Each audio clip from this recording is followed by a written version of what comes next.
Oke, sudah mulai record. Ya, saya buka dulu ya. Assalamualaikum warahmatullahi wabarakatuh. Selamat siang. Ya, jadi hari ini kita masih eee, melanjutkan untuk materi di kriptografi ya. Jadi masih di kriptografi, kan nanti yang keamanan sistem informasi mungkin nanti ke pertemuan keempat atau kelima ya. Jadi atau mungkin nanti setelah UTS ya, jadi lebih lebih ke arah ke keamanan sistem karena kriptografi sendiri lumayan banyak materinya, jadi nanti harus saya sampaikan terlebih dahulu.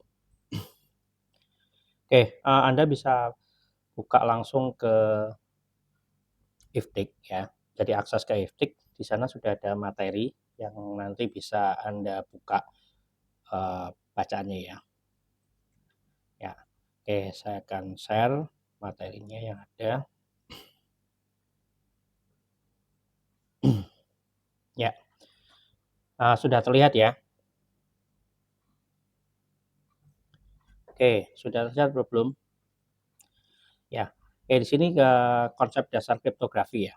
Jadi seperti yang kemarin sudah saya sampaikan ya, apa itu kriptografi? Ya, jadi dia itu sebuah penyandian ya. Jadi kalau di zaman dulu, waktu ya zaman dulu atau saat ini pun kita selalu bertukar informasi ya, transaksi, komunikasi dan apapun. Ya itu semua bergantung ya dengan keamanan data. Jadi data yang contoh yang kita lakukan saat ini aja itu sebenarnya sudah terenkripsi gitu. Karena kalau tidak, orang lain bisa masuk gitu ke dalam komunikasi saat ini. Ini kan kita komunikasi dua arah menggunakan Zoom. Itu sebenarnya sudah terenkripsi.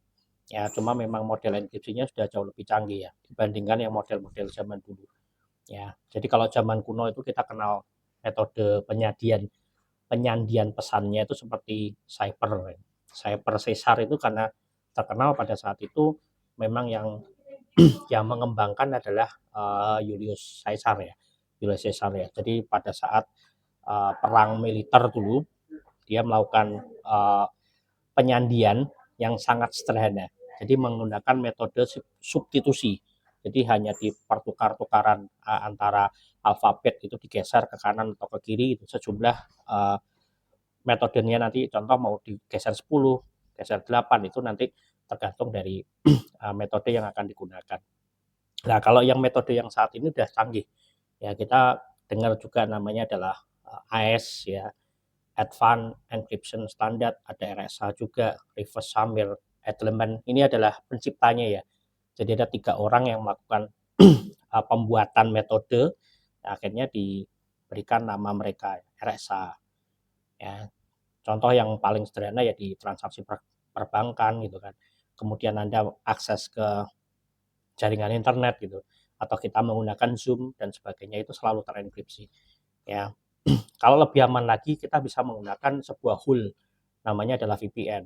Jadi setelah dienkripsi dia masuk lagi di dalam sebuah ruangan gitu. Seperti kayak kayak jalan tol gitu tapi uh, dia masih kalau pernah masuk ke dalam sebuah ruangan gitu ya.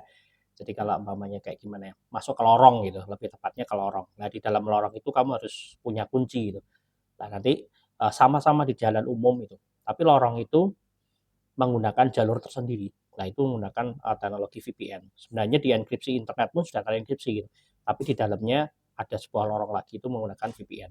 Nah, ini contohnya ya, ada beberapa model kuno ya di zaman Spartan. Ya, Spartan kuno itu menggunakan Skytel Cypher ya. Jadi dia dulu itu menggunakan sebuah pita panjang digulungkan pada batang silinder. Kemudian ditulisnya secara horizontal di sepanjang batang tersebut. Ya, kalau kamu lihat di gambarnya di sini ada batang dan pita. Pitanya ya nanti bisa terbuat dari kulit hewan dan sebagainya. Ya, tetapi itu sudah disandikan. Ya, setelah pesan tadi ditulis, kita dilepas, kemudian menghasilkan sebuah susunan huruf yang tampaknya acak. Ya, jadi petanya itu sebenarnya kayak kayak ngemal gitu ya. Jadi hanya sebagai um, apa namanya istilahnya itu metodenya saja ya. Jadi nanti dia otomatis akan teracak ya. Untuk membaca kembali pesan, jadi melakukan dekripsi ya. Penerima harus menggulungkan pita tadi. ke batang silinder tadi dengan diameter yang sama. Sehingga huruf-hurufnya nanti akan tersusun kembali dengan urutan yang benar. Jadi harus ada pitanya itu jadi untuk bisa melakukan pembacaan ulang ya atau dekripsi. Nah, ini adalah metode awal Skytale Cipher ini adalah teknik enkripsi yang berbasis transposisi. Ya, konsep ini sebenarnya menunjukkan bahwa manusia di zaman kuno itu dulu itu sudah mencari cara bagaimana untuk menyembunyikan informasi ya yang dianggapnya penting ya kerahasiaan komunikasi dan sebagainya. Nah, kalau sekarang sudah berbeda ya. Jadi kriptografinya model modern saat ini sudah jauh berbeda dibandingkan yang model-model dulu. Ya, kalau sekarang ya tadi seperti tadi sudah menggunakan AES, RSA dan sebagainya. Belum lagi kita sudah menggunakan model blockchain dan sebagainya. Itu juga metode-metode yang berbeda. Ya. Dan secara umum cara kerja enkripsi itu prosesnya yaitu mengubah informasi yang dapat dibaca plain text. Ya, jadi kalau kamu bisa membaca seperti ini tulisan ini kita bisa baca itu adalah plain text. Kemudian menjadi bentuk yang tidak dapat dibaca. Kita sebutnya adalah ciphertext. Ya, di ciphertext itu adalah tulisan tadi yang sudah dienkripsi. Ya, seperti itu. Nah, ini cara kerja enkripsi ya. Jadi ada plain text, kemudian kita masuk ke proses enkripsi data. Di sini adalah metode tadi, ya metode matematis dan sebagainya yang digunakan di sini. Kemudian plain text tadi, yang plain text biasa ini sudah terenkripsi. Ya, ini yang disebut sebagai ciphertext. Nah, bagaimana cara nanti dia membuka? Kita harus butuh sebuah metode lagi untuk mengembalikan proses enkripsi tadi, yaitu adalah dekripsi.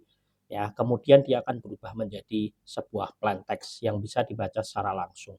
Nah, itu adalah metode tahapan dari konsep kriptografi dasar ya. Nah, ini plain text tadi ya. Jadi plain text itu yang bisa kamu baca nih PDF saya ini, dokumen teks, email atau apapun. Kemudian proses enkripsinya di situ adalah proses metodenya tadi menggunakan AES, RSA, MD5, hash dan sebagainya. Nah, nanti yang sudah terenkripsi tadi, plain text tadi, itu kita sebut namanya adalah ciphertext. Jadi nanti kalau saya akan tanya ada sebuah kalimat gitu, kalimat panjang gitu, yang kamu nggak bisa baca, itu namanya apa gitu, kamu harus tahu. Itu adalah ciphertext, yaitu adalah plain text yang sudah terenkripsi. Ya, biasanya di metode-metode terbaru seperti ini tidak menggunakan model-model substitusi atau transposisi tadi. Kita sudah memberikan sebuah key. Ya, key itu yang nanti membuat itu sudah lebih ke dinamis. Seperti yang dulu kemarin minggu pertemuan pertama ya, saya lupa minggunya, itu kan mesin Enigma ya, mesin Enigma pada Perang Dunia Kedua itu yang dibuat oleh tentara Jerman, kemudian akhirnya dipecahkan kan, itu ada kuncinya. Nah, kuncinya itu pada saat itu ternyata si pembuat pembuat pesan itu dia lupa itu harus merubah kunci itu. Dia dan namanya Führernya atau siapa si Hitlernya kan dikasih nama Heil Hitler ya, jadi hidup Hitler itu. Nah, Heil Hitler itu sebagai key-nya itu untuk melakukan dekripsi. Dan pada saat itu dia lupa harusnya selalu dirubah kan metodenya. Nah, kuncinya itu selalu sama itu. Nah, seperti itu tuh contohnya yang akhirnya ternyata bisa terdekripsi kan. Nah, kemudian plain text adalah teks aslinya. Nah, fungsi kriptografi dalam sistem keamanan ya, itu yang paling penting ada nanti namanya adalah saya CIA ya, CIA. Saya apa? Confidentially atau kerahasiaan. Ya, jadi salah satu fungsi dari kriptografi yaitu untuk kerahasiaan data. Ya. Jadi di sini adalah fungsi utama. Ya, jadi kalau di era-era saat ini Anda menggunakan WhatsApp aja itu sebenarnya sudah end to end encryption. Ya, jadi kadang kalau Anda ganti WhatsApp atau install aplikasi WhatsApp atau ganti handphone baru dan sebagainya, itu kan nanti kan akan muncul notifikasi kan. Biarpun notifikasinya di ini ya, di chat gitu kan. Nah, ini kodenya sudah berubah karena itu adalah kode publik yang akan dirubah itu. Karena itu sebagai dekripsinya gitu. Proses enkripsi dan dekripsinya dan itu harus selalu sama. Nah, itu contohnya adalah aplikasi kayak WhatsApp, Telegram dan sebagainya. Telegram itu juga yang salah satu populer juga yang enkripsinya juga kuat. Nah, ini contohnya ya, ketika seorang mengirim pesan menggunakan WhatsApp, teks aslinya plain text tadi, itu akan dienkripsi secara otomatis. Ya, dia menggunakan sebuah protokol namanya Signal, ya Signal protokol sebelum dikirim ke penerima. Jadi umpamanya nih, saya mau ngirim ke Anda di sini. Ini siapa nih? Fikri, ada Fikri. Afik lah, maunya aku mau ngirim ke Afiknya. Saya mau ngirim ke Afik gitu. Kemudian di tengah jalan, ya ada yang jago nih siapa? Alhamdi, Fikri, gitu ya. Fikri melakukan sabotase pesan saya. Pesan saya yang diambil oleh si Fikri itu nggak akan bisa dibaca karena sudah dienkripsi. Ya, jadi waktu saya kirim itu beserta dengan key-nya. Ya, jadi seperti itu. Katakanlah WhatsApp itu bisa dibobol ya, dia bisa masuk dan sebagainya, masuk ke jaringannya WhatsApp. Orang yang bisa mengambil semua transaksi data itu nggak akan bisa dibaca. Jadi mereka melakukan perlindungannya, proteknya tuh double-double gitu. Ya, jadi katakanlah dia bisa mengambil database-nya, ya semua diambil, ya tetap tidak akan bisa dibaca karena modelnya selalu terenkripsi. Nah, nanti kalau dia si pesannya tadi si siapa tadi, Afik ya, Afik pesan ngirim ke saya gitu kan, "Pak ada kuliah," gitu kan. Nah kemudian masuk ke saya buka, itu adalah proses dari dekripsinya dan didekripsi dari end to end, jadi benar-benar dari WhatsApp-nya yang terinstall di aplikasi Anda, jadi bukan di server. Ya jadi, WhatsApp itu dari proses pengiriman itu sudah dienkripsi, jadi yang data yang jalan di, internet itu sudah enkripsi semua. Server tidak melakukan proses di situ gitu. Proses server hanya memberikan public key-nya saja. Ya public key itu, public key-nya yang akan di-generate seperti itu. Jadi kalau kita membuat sebuah grup ada public key sendiri, kalau saya melakukan pesan peer to peer ke Anda itu ada public key-nya juga. Jadi setiap pesan itu nanti akan membuat public key sendiri dan itu yang akan berbeda-beda. Ya seperti itu prosesnya. Ya ini jadi ini melindungi informasi dari serangan M2M, MITM sorry tadi ya, man in the middle. Jadi umpamanya ternyata WhatsApp itu diserang, bisa diobrak-abrik semua servernya, si penyerang itu, attacker itu nggak akan bisa ngambil data itu. Bisa ngambil data sorry, tapi nggak bisa membaca gitu. Ya karena sudah dienkripsi. Nah, itu contohnya ya. Selain komunikasi pribadi, di keuangan juga atau internet lah, kita lihat tuh HTTPS, ya kita akses halaman itu kan selalu menggunakan HTTPS. S-nya itu adalah secure. Ya di situ untuk memastikan bahwa data yang kita melakukan selancar di dunia maya itu harus secure ya. Jadi tidak bisa ditunggangi ya. Jadi nggak bisa di dalamnya tuh ternyata nanti ada penyusup seperti itu. Oke, kemudian ada integritas. Nah, ini penting juga.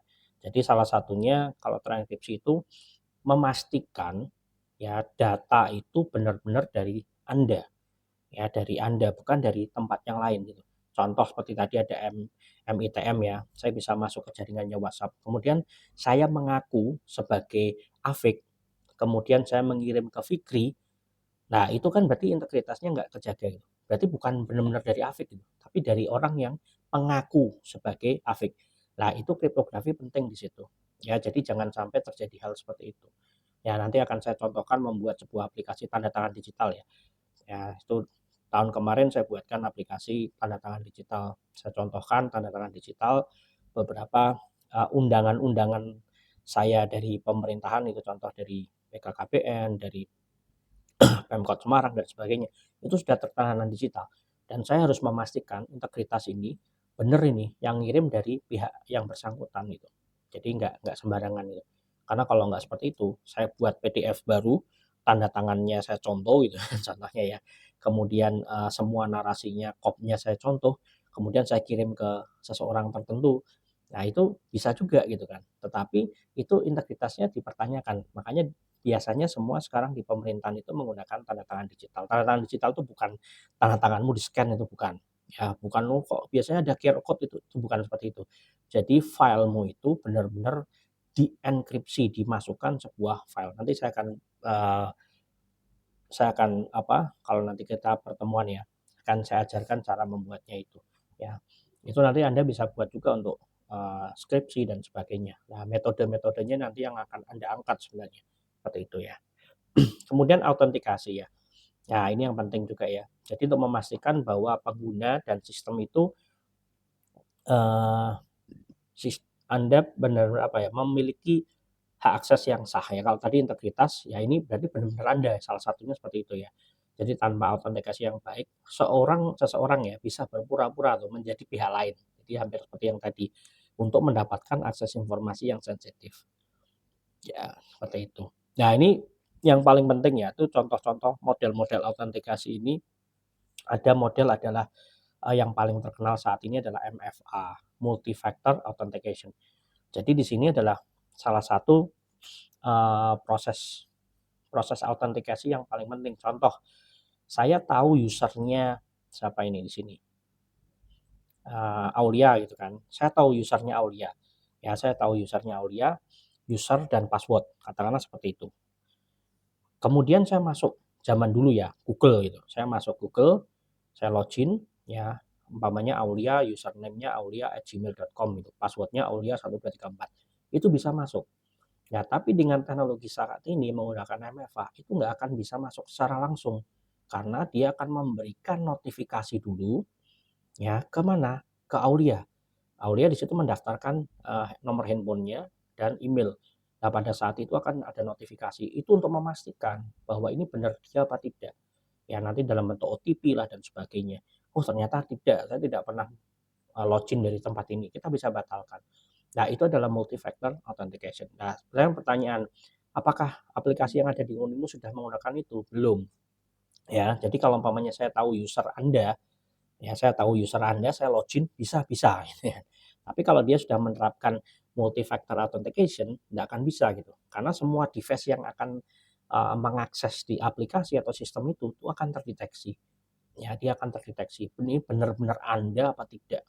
Ya, jadi untuk memastikan itu. Nah, nanti ada contoh yang multi-factor authentication yang lain, contoh yang hardware. Anda bisa menggunakan kayak sidik jari. Ya, Anda mau masuk ke dalam sebuah ruangan di kampus ini atau ruangan di perbankan dan sebagainya yang sudah terdaftar saja yang bisa masuk dengan melakukan face recognition dan sebagainya. Itu juga salah satu multi-factor authentication. Ya. Kemudian ada non repudiation ya, non penolakan. Nah, ini adalah untuk memastikan bahwa pengirim pesan atau si pelaku transaksi tidak dapat menyangkal bahwa mereka telah melakukan suatu tindakan. Maksudnya apa? Jadi hal ini contohnya ya. Jadi memastikan bahwa ini benar-benar dari Anda gitu. Ya, contohnya seperti itu. Bentar gitu, headsetku keluar. Jadi untuk memastikan bahwa ini benar-benar dari pihak si pengirim. Itu untuk bukti autentikasi ya, autentik. Jadi jangan sampai tahu-tahu ngomong, "Oh, ini bukan saya," gitu ya. Padahal log digitalnya menandakan user tertentu itu mengirim, entah itu nanti dibajak dan sebagainya nggak tahu, cuma memastikan benar ini. Ini adalah proses pengiriman dari proses tersebut ya, proses yang menggunakan autentikasinya tadi. Nah, itu contohnya.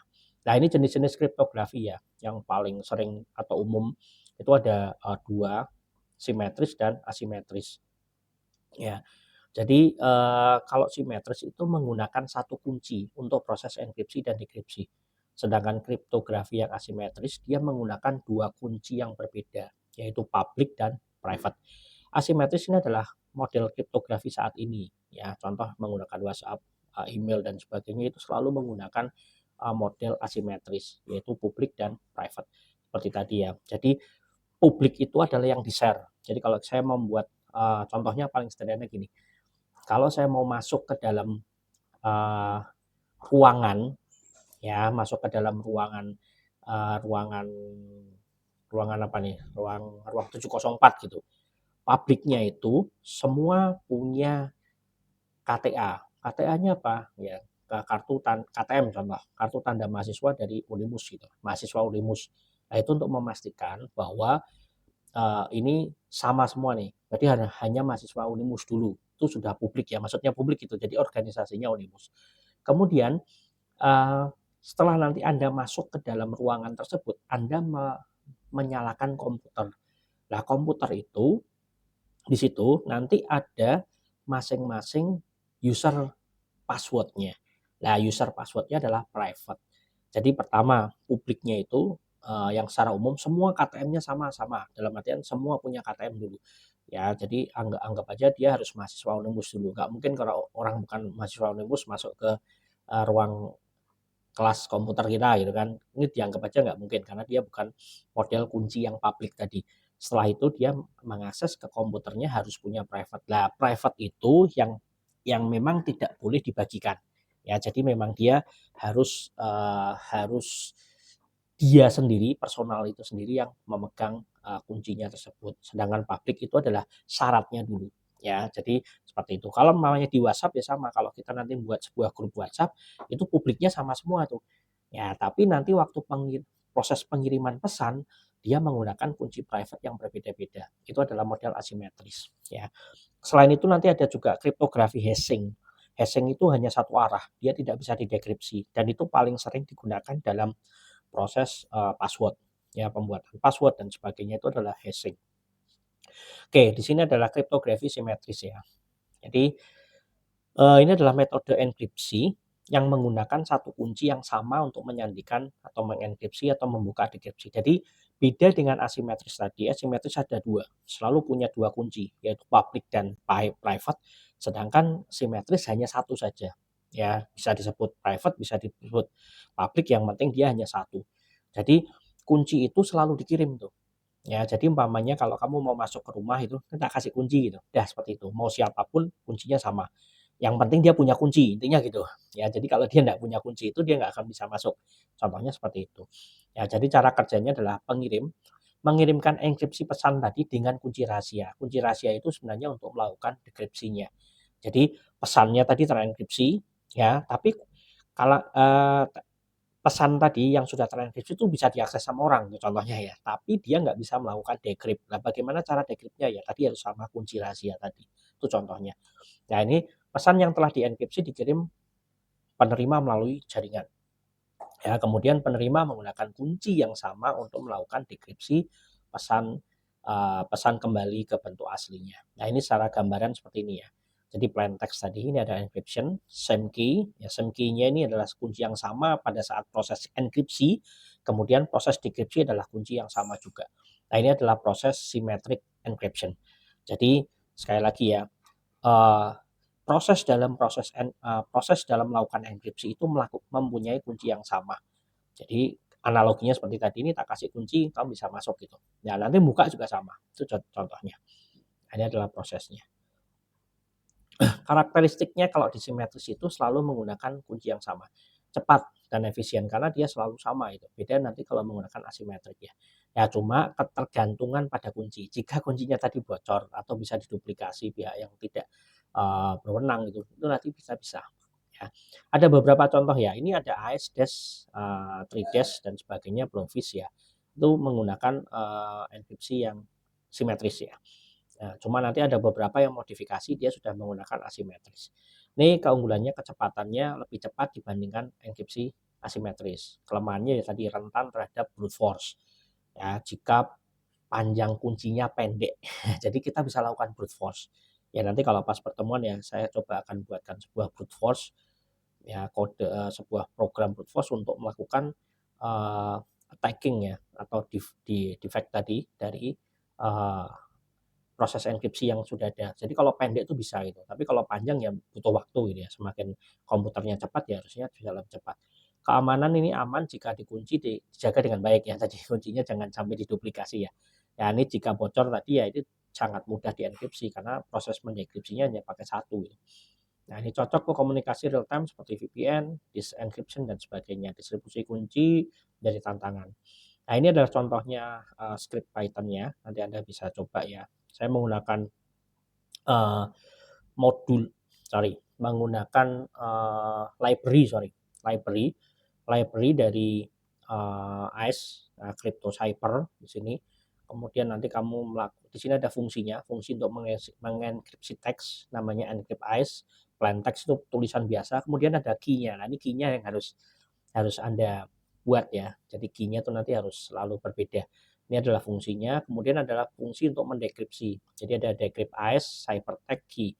Ya, contoh penggunaannya di sini nih. Key-nya nanti Anda harus buat yang se-anormal mungkin ya. Maksudnya gini, Jadi tuh ya kayak gini contoh umpamanya kamu buat B upstroke 16 bits ASCII 123 pagar bintang, nah itu nggak apa-apa, itu key ya. Jadi jangan tulisannya key-nya namamu. Nah, umpamanya namamu Afik 1234, oh itu sangat sangat mudah itu nanti kalau dilakukan brute force ya. Jadi kalau bisa dia harus kombinasi besar kecil angka huruf kemudian tambah karakter dan sebagainya. Kunci harus berukuran 16, 24 atau 32 bit ya. Semakin besar ya semakin lebih sulit. Plain text-nya di sini hello kriptografi simetris. Kemudian kamu melakukan enkripsi, nanti akan muncul tuh hasilnya seperti apa. Nah, nanti proses decrypt-nya juga sama itu. Kamu masukkan ciphertext-nya tadi. Ciphertext ingat ya. Ciphertext itu adalah bukan ini, bukan hello kriptografi simetris itu bukan. Itu adalah plain text. Ciphertext adalah proses plain text yang sudah terenkripsi. Nah, di sini dimasukkan di situ ciphertext-nya. Kemudian key-nya apa? Key-nya ini tadi. B upstroke 16 bit ASCII 123 upstroke lagi. Itu dimasukkan gitu kan key-nya. Kemudian dia bisa melakukan decrypt ulang. Nah, itu contohnya ya. Ya, nanti Anda bisa coba. Nah, ini saya prakteknya seperti ini. Kalau saya decrypt menjadi hello kriptografi simetris. Kemudian penerapan kriptografi ya. Kalau di kehidupan sehari-hari nanti banyak ya. Jaringan WiFi kita ini, ya itu sebenarnya sudah menggunakan metode kriptografi, BPA2, BPA3 dan sebagainya. Karena kalau enggak ya orang bisa langsung masuk gitu kan. Ya kalau Anda dia bisa menggunakan jaringan WiFi kita dengan sangat mudah gitu. Kemudian ada enkripsi file, ya full disk encryption. Hard diskmu itu sebenarnya dienkripsi juga itu. Ya, jadi tidak mudah itu untuk dilakukan pembongkaran dan sebagainya. Kemudian ada VPN, ada enkripsi di perbankan ATM dan sebagainya.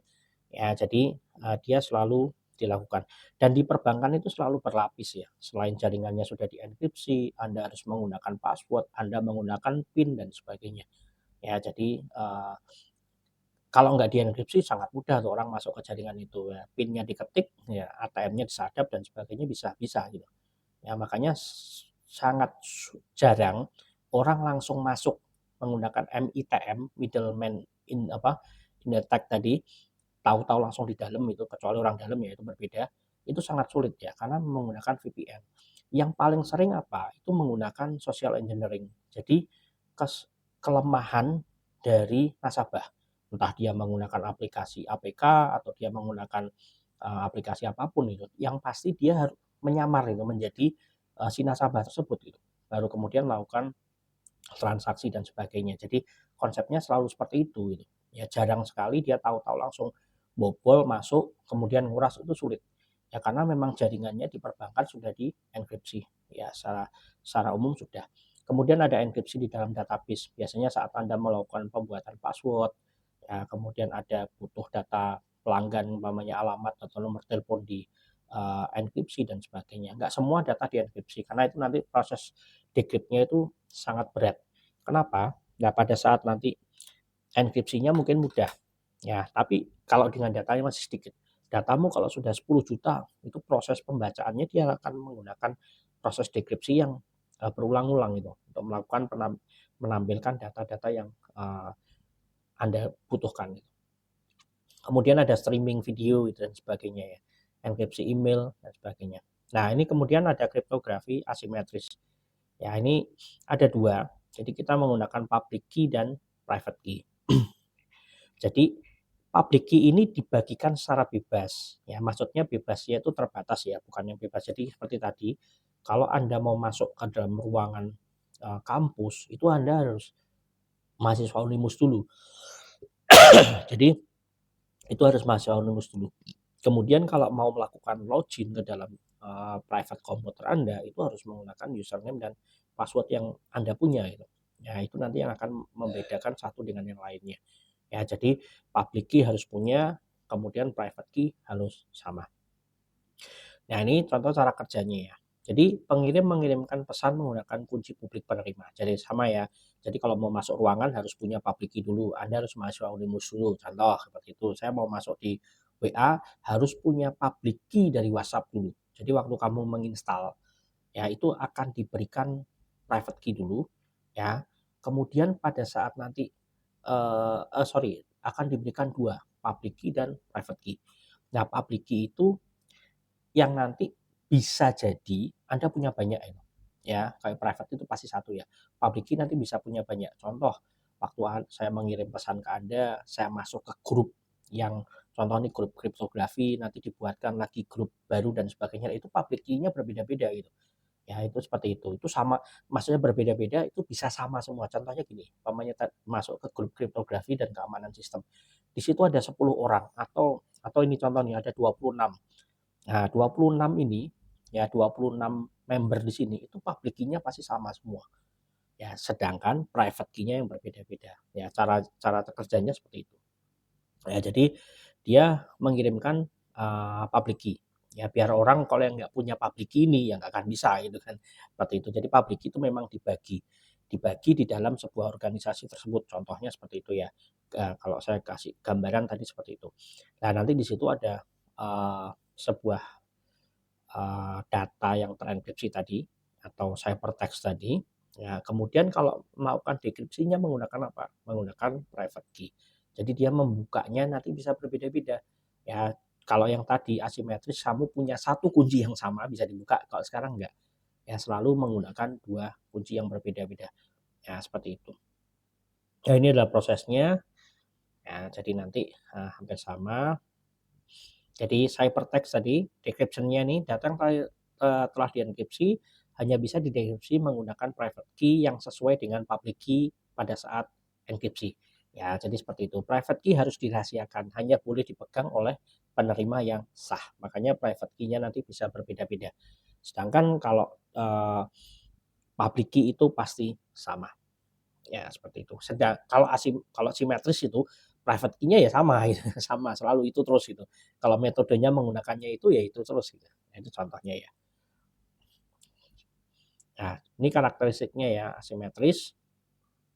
Jadi dua kunci yang berbeda ada public key dan private key, keamanan lebih tinggi dibandingkan dengan enkripsi simetris karena tidak perlu membagi kunci rahasia secara langsung. Ya, ini kalau private key itu simetris tadi kunci rahasianya yang penting tadi itu dibagi, yang private-nya tadi dibagi dan itu kan berbahaya gitu. Sedangkan di asimetris yang dibagi apa? Public key-nya saja, private key-nya tidak. Nah, kemudian dari sisi proses ya biasanya lebih lambat ya karena ada satu proses matematis yang lebih kompleks. Cuma maksudnya lambat di sini itu jika dibandingkan dengan simetris ya. Biarpun saat ini kalau saya pesan ke WA ke Anda hitungannya nggak ada 1 detik sudah masuk gitu. Karena kan prosesor zaman sekarang, handphone zaman sekarang kan jauh lebih cepat. Jadi dia bisa melakukan pendekripsian sebuah pesan itu jauh lebih cepat gitu dibandingkan kalau kamu menulisnya dengan tangan itu. Kamu harus melakukan manual itu ada pesan kemudian tak dekripsi ya itu pasti lambat gitu ya karena ada proses matematisnya di situ. Nah, di situ ada contohnya ya RSA, reverse Hamilton element, ada ACC, elliptic curve cryptography, ada DSA, digital signature algorithm dan sebagainya. Keunggulannya lebih aman ya tidak memerlukan distribusi kunci rahasia secara langsung ya. Kemudian ya ini kelemahan lebih lambat dibandingkan enkripsi simetris. Sekali lagi ya, kelemahannya lebih lambat itu sepersekian detiknya. Bisa jadi kan 0,00 gitu ya. Ya pasti lebih lambat lah. Mau dia bedanya 0,00 sekian ya 0,001 ya kalau lebih lambat dibandingkan simetris ya lebih lambat gitu kan. Maksudnya seperti itu ya. Manajemen kunci ini public key bisa dibagikan tanpa resiko. Jadi public key dibagi, private key dijaga. Ya, jadi tidak boleh bocor. Ya, penggunaannya ini digunakan pada contoh ya SSL, TLS, digital signature dan sebagainya. Tidak cocok untuk enkripsi data besar karena performanya lebih rendah. Ya, ada beberapa contoh kalau untuk mengenkripsi dokumen dia tidak menggunakan model asimetris. Ya, karena dokumen-dokumen penting itu dia cukup menggunakan asimetris saja karena kecepatan. Ya, seperti itu. Nah, ini contoh HTTPS ya menggunakan SSL. Ya, HTTPS kalau yang belum pernah tahu nih kalau Anda akses saja itu contoh. Nih saya share juga ya. Coba saya share screen di sini. Nah, ini HTTPS nih. Nah, iftik Unimus nih. Dia di sini selalu connection is secure. Kita lihat ada sertifikat dan sebagainya. Nah, ini yang akan nanti ada public key semua sama. Jadi ngakses ke sini public key-nya sama. Ya, ini public key ya. Itu akan sama. Di sini kan ada public key, dan ini ada sertifikat. Nah, pada saat nanti Anda mengakses ini Anda butuh private key. Nah, private key ini yang tidak akan terekspos ya, karena itu nanti di browser Anda masing-masing. Seperti itu. Itu contohnya ya. Oke. Saya lanjut lagi. Ya, udah terlihat lagi ya. Email, tanda tangan digital dan sebagainya. Authentication tanpa password. Nah, ini juga ada menggunakan web authentication ya maksudnya. Seperti itu. Ada pertukaran kunci menggunakan default Hilfman dan sebagainya. Nah, ini contoh ya, nanti kalau saya menggunakan RSA, di sini sudah saya buat. Ya, saya menggunakan library yang dibuat oleh Hasmat di sini serialization-nya. Nah, ini public key-nya nanti akan kita generate. Nah, ini yang nanti bisa dibagi-bagi, harus punya itu dulu. Nah, sedangkan private key-nya nanti berbeda-beda. Anda nanti bisa coba ya. Kemudian proses dekripsinya juga ciphertext dan sebagainya nanti akan bisa terbuka. Nah, ini ciphertext-nya seperti ini di dalam bentuk binary, kemudian decrypt-nya adalah ini adalah pesan rahasia. Nah, seperti itu. Kemudian ada juga cryptography hashing atau one way cryptography. Nah, ini unik ya. Jadi kalau yang biasanya kriptografi itu harus bisa dienkripsi dan didekripsi, sedangkan hashing itu tidak bisa. Dia hanya satu arah. Ya, jadi one way, tidak bisa dibalik. Ya, makanya di situ nanti hanya mencocokkan saja hasilnya. Jadi hasil yang sudah terhashing atau plain text tadi yang sudah menjadi sebuah ciphertext itu akan dicocokkan gitu. Ini sama apa enggak itu. Jadi kalau nanti ada yang berkurang atau korup sedikit itu datanya, oh ini berarti sudah terubah itu. Itu hanya seperti itu. Makanya ini cepat sekali. Nah, ini sejarah singkatnya ya. Ini tahun 1970, jadi awal mula algoritma MD5, MD4 atau MD5. Kemudian 95 itu ada algoritma baru SHA. Ini sebenarnya SHA juga dari RSA ya. Itu salah satu pembuatnya juga membuat di sini. Ya, ini dikembangkan oleh NSA, sertifikat digital SSL. Kemudian ada tahun 2001 ada SA2, termasuk SA256, 256 bit ya. Diluncurkan untuk meningkatkan keamanan. Kemudian tahun 2015 SHA3. Ya, ini dibuat oleh NIST sebagai standar baru hash. Kemudian 2017 sekarang sudah banyak, ada Bcrypt, ada Scrypt, ada Argon 2 dan sebagainya. Ya, itu contoh-contoh penggunaan hashing. Ada juga kita menggunakan salting ya. Jadi ada salting, nanti sudah diacak hashing, diacak lagi. Ya, seperti itu. Ini sifat-sifat ideal fungsi hash ya. Input akan sama, menghasilkan hash yang sama. Ya, jadi kalau umpamanya kalau Anda biasa menggunakan pembuatan password yang buat aplikasi itu, contoh pakai PHP atau atau sudah menggunakan framework Laravel dan sebagainya. Saat Anda menggunakan pembuatan password itu hasilnya akan sama. Contoh tulisannya Dendra gitu. Itu bitnya, hashnya itu kemungkinannya akan sama itu. Jadi selalu muncul tulisan seperti itu. Ya, itu contohnya ya. Nah, ini prosesnya adalah cepat ya, karena dia hanya satu arah. Perubahan satu karakter dalam input akan mengubah seluruh hash yang secara signifikan. Ya, seperti itu. One way function tidak bisa mengembalikan hash menjadi data asli. Jadi satu arah, hanya di encrypt, hasilnya encrypt. Nah, encrypt itu nanti akan kita cek. Nah, ini collision resistant. Tidak ada dua input berbeda yang menghasilkan hash yang sama. Contohnya ada tulisan Dendra gitu kan, nanti hasilnya jadi hash. Hash itu kayak encrypt ya. Nanti saya akan coba contoh. Saya lihatkan itu contohnya. Kemudian ada nulis lagi yang satu lagi Avid gitu. Hasilnya sama. Itu hampir mustahil. Ya, hampir mustahil seperti itu. Jadi selalu unik ya. Cuma memang saya lupa tahun 2000 atau 1900-an itu ada sebuah penelitian dari Cina, itu dia bisa menemukan kelemahan dari model collision ini. Jadi dia bisa membuktikan bahwa bukan saya, maksudnya gini, ternyata memungkinkan hasil dari collisionnya tadi itu sama, hasil hashnya itu bisa sama. Padahal sumbernya berbeda, inputnya. Contoh, saya nulis Dendra sama nulis Avid, hasilnya sama, hasil hashnya.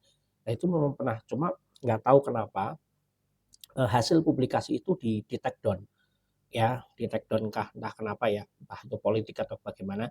Nah, akhirnya memang itu sudah tidak terbit lagi. Saya lupa, nanti akan saya carikan. Itu ada papernya. Dan dia bisa menemukan celah itu. Padahal kalau itu sampai keluar celah itu berbahaya sekali gitu.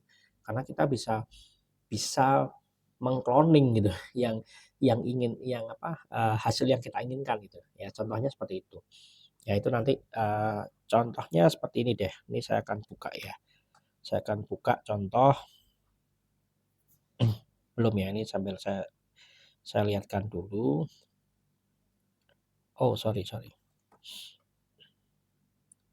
Saya akan buka sebuah password di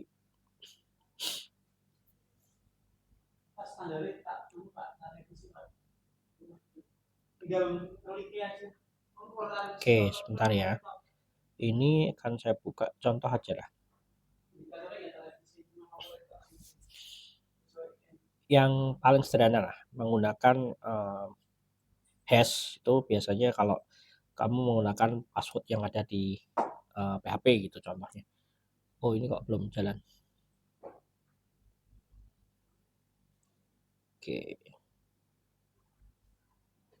Oke, contoh aja.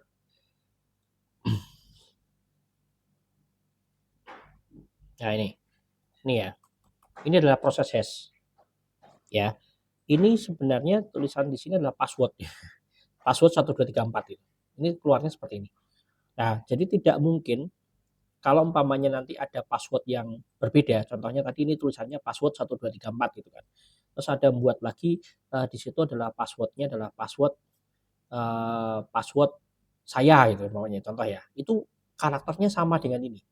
Nah, itu adalah isu yang diangkat sebenarnya gitu. Itu tidak akan mungkin itu. Ya, itu tadi collusion tadi ya. Ya, cuma memang ada pernah kejadian. Nanti saya akan coba cari, saya lupa main papernya. Dia memungkinkan celah di situ dan itu berbahaya gitu. Jadi kita bisa nanti kita mau inginkan tuh hasilnya seperti ini gitu. Biarpun kita sebenarnya nggak tahu passwordnya dia. Contoh ini kan saya nggak tahu password ini. Ya, klinik ini Delima Sehat umpamanya. Saya kan nggak tahu passwordnya ini gitu. Tapi saya bisa nebak tuh, saya akan keluarkan seperti ini. Ya, anggap aja nih kalau ini kamu tahu user sama password, kamu copy ini aja kan nggak masalah. Bisa, tapi kan kita nggak anggap aja nggak tahu di situ.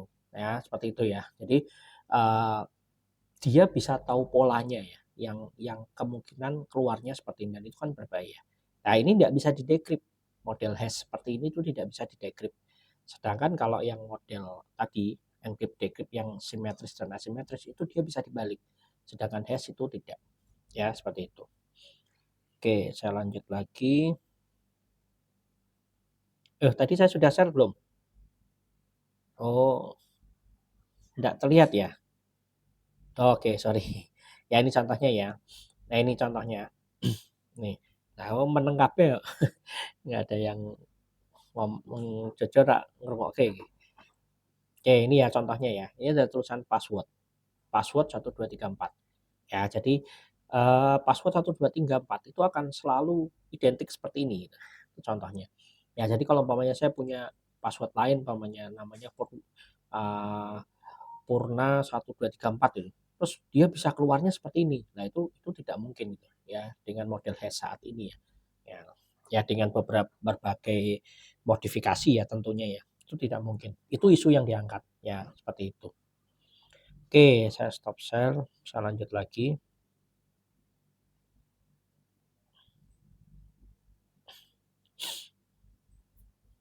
Ya, oke. Nah, ini contoh-contoh algoritma hashing ya. Ada MD5, oke, sudah. Ada MD5. Nah, ini artinya dalam message digest 5. Ukuran dari hash-nya adalah 128 bit. Ini tidak aman dan masih digunakan dalam verifikasi file non kritis, keamanan rentan. Ya, jadi kalau Anda masih menggunakan MD5 memang harusnya diganti ya, menggunakan minimal SHA 256 lah. Ya, atau SHA 3 ini. SHA 1 Secure Hash Algorithm 160 ya, tidak aman, banyak digantikan oleh SHA 256 dan SHA 3. Nah, ada Bcrypt, ada Argon. Yang biasanya ini sering dipakai adalah Bcrypt dan SHA-256 atau SHA-3, itu yang paling sering digunakan. Nah, contoh penggunaan hashing dalam dunia nyata nih adalah verifikasi valunduan. Jadi kalau kamu melakukan download, itu juga ternyata hashing ya.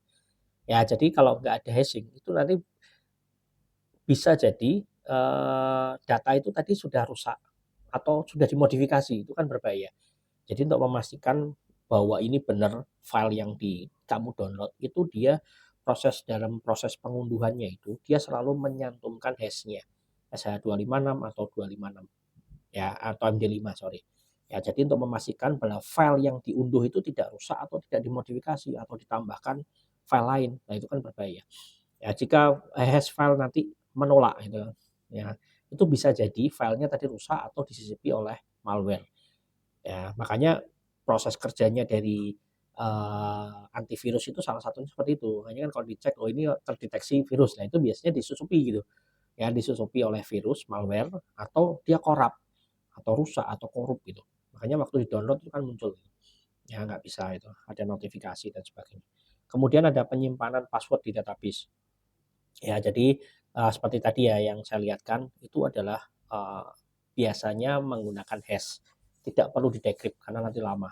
Dia nanti akan dicek saja. Kemudian ada metode blockchain atau crypto itu juga modelnya hashing. Ya, hash block. Ya. Nah, kemudian ada digital signature juga ada yang menggunakan hash, ada yang menggunakan metode yang asimetris tadi. Seperti itu. Ya, itu tergantung nanti kebutuhan bagaimana cara memperlakukan konsepnya itu ya. Jadi seperti itu. Nah, ini kesimpulan adalah kriptografi simetris ya, cepat, cocok, data besar, tapi sulit didistribusi, sulit dalam distribusi kuncinya. Jadi kunci sekali bocor ya habis itu. Kemudian kriptografi asimetris lebih aman, cocok untuk komunikasi, nah, tapi lebih lambat. Jadi kapan digunakan ya tergantung kebutuhan gitu. Ya, simetris bisa sangat aman, bisa saat Anda membuat kunci itu panjang sekali itu ya, jadi tidak mudah dilakukan brute force dan sebagainya. Jadi tergantung kebutuhan. Hash digunakan untuk menjaga integritas data tanpa proses dekripsi. Ya, ini contohnya teks ya. Nanti kamu menggunakan beberapa metode. Saya menggunakan library dari Hashlib, ya Hash library. Ini contohnya data underscore crypto 2025. Ini kalau saya MD5, SH1, SH256 itu hasilnya nanti bisa berbeda-beda. Ya, jadi hasilnya bisa berbeda-beda. Seperti itu. Oke, oh ini sudah habis nih materinya.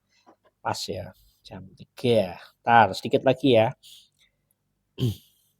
Sekalian aja nanti biar tak padat ke ini materinya.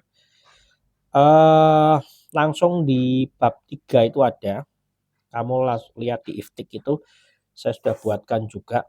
Ini adalah metode algoritma klasik. Ini overview aja. Ya, nanti kamu mungkin pertemuan minggu depan nanti saya buatkan khusus video ya, khusus di sini.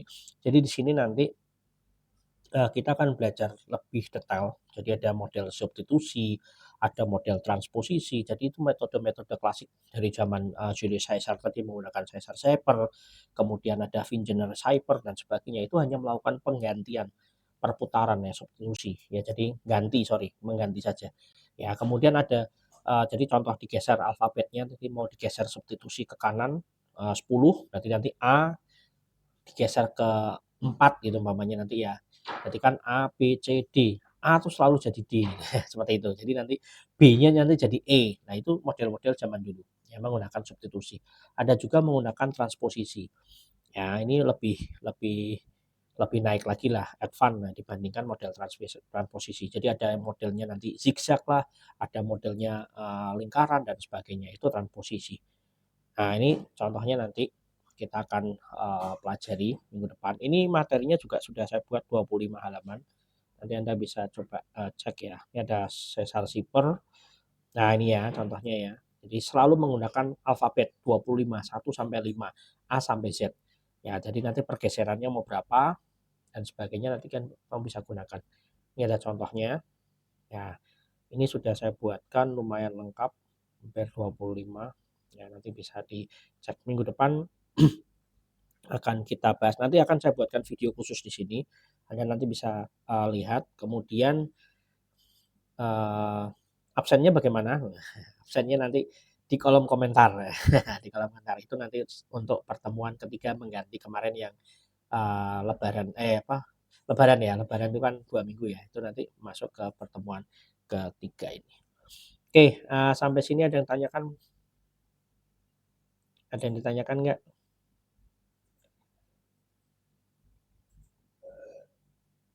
Ya, ada yang ditanyakan atau enggak? Atau sudah cukup? Kalau sudah cukup, saya buatkan dipmanya dulu ya untuk absensi hari ini. Oke, ini kelas C dan D gabungan. Berarti kelas apa dulu nih? Kelas C dulu, Pak. Kelas C dulu ya. Oke. Si pintar. Nanti untuk pertemuan ketiga dalam bentuk video YouTube ya. Nanti saya akan share, saya informasikan. Tolong komtengi selain si Fikri, komtengi dia orang ngabari yang kuliah pun ora niat ya. Nanti tolong dibuatkan grup kan C dan D gabungan semua. Jadi nanti saya bisa share di situ ya untuk materi-materinya. Nggak usah lama-lama, kalau bisa hari ini langsung dibuatkan, teman-temanmu dimasukkan semua. Sebentar, saya buatkan kriptografi ya, kelas C dulu.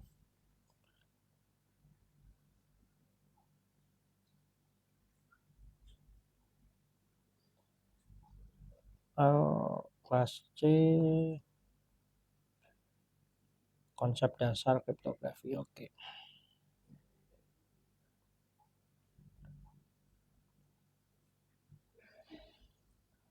Pak Dindra, Yo, untuk grupnya baru tadi udah tak buat Pak, cuma yang udah kelas buat, D nggak ya. tahu dah. Oke, Ini makasih. linknya tak share di Zoom chat sekalian aja ya Pak. Ya, enggak apa-apa. Atau nanti saya di share juga di WA Iya aja. Pak, nanti tak Takutnya invite lupa. aja nanti. Ini buat teman-teman yang belum Oke, masuk aja. siap. Oke, makasih. Nanti semua ya, C sama D ya. Iya Pak. Oke. Sebentar, saya buatkan langsung ke yang D aja, biar nanti kok ora usah gawe 2 kali. Untuk yang pertemuan ketiga nanti minggu depan libur ya. Ya nanti maksimal minggu depan sudah saya rilis videonya 1,5 jam lebih sampai 2 jam lah nanti untuk pembahasan, karena yang kriptografi klasik lumayan banyak, jadi nanti tolong ditonton ya, sambil turu ya ora apa-apa, yang penting buat tonton full ya. Ya sampai nanti soalnya pasti ada pertanyaan di situ ya saya. Oke, sebentar saya buatkan dulu.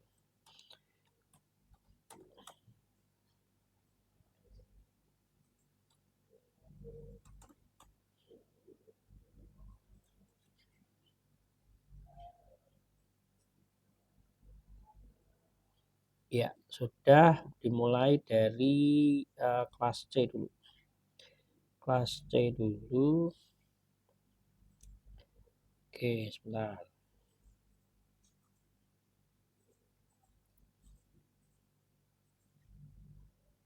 Ya, monggo, kelas C. Yang enggak bisa nanti diinfo ya. Yang enggak bisa diinfo. Karena mungkin handphonenya mau dipakai jadi satu. Tapi setelah ini semua terabsen dulu. Tolong lewat chat. Yang enggak bisa lewat chat. NIM-nya saja. Nanti saya input. Yang kelas C dulu.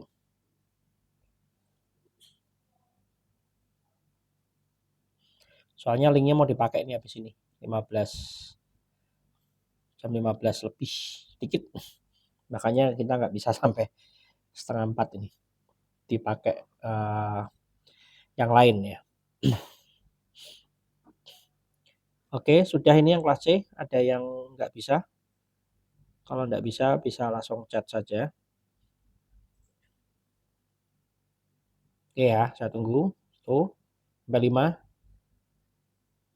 Tuh, 2, 3, 4, 5. Nah, kok tinggal WA aku ya. Yang penting ini ada berapa orang nih? 13. Oke, saya share dulu yang kelas 1-nya.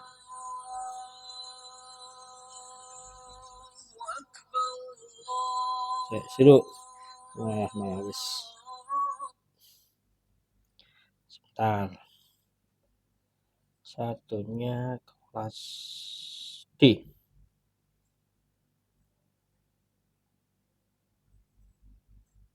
Ya, oke, lanjut. Yang kelas D.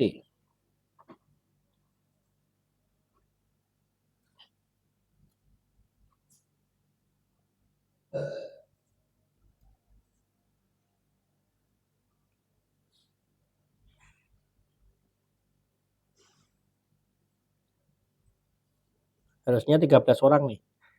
Misalnya 26. 26 sama saya ya. Yang enggak bisa siapa ini? Oke. Kelas D, saya input.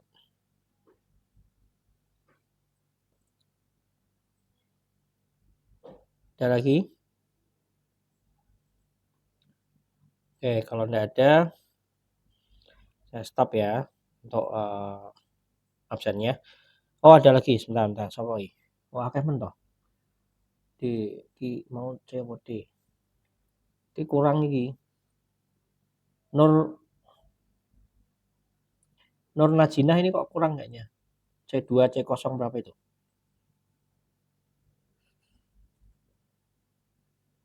Nemu kurang itu kayaknya. Coba. Ya, oke. Dah. Bentar, saya input dulu.